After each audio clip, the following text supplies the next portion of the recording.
it said a number of times, probably more times that we can count, that the market and the economy are not the same thing.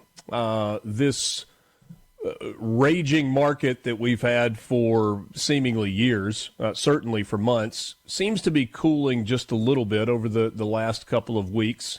Is there a direct correlation in your mind between what the market is doing right now and the economy, or, as we've been told, are those two very different things? Well, they are two different things, but there is an interconnectivity between the economy and the market. I mean, you have to be realistic about it.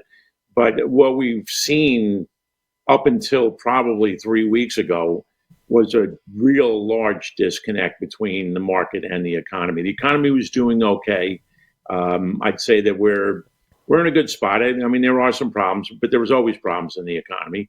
But the market was not reacting like that. The market was reacting like we were in a full-blown, who knows, I mean, post-Trump bump or whatever. And it's been led by maybe 15 or 20 stocks. So to me, we had a market that was probably overvalued. And I think I've said this to you before. I felt the market was overvalued. And I still think it is, even though we've come back a little bit. But you've got a lot of money invested in 7 or 8 major stocks and maybe 10 not major stocks. And there's a tremendous amount of money on the table right now, relying on earnings and relying on the story that's going to continue.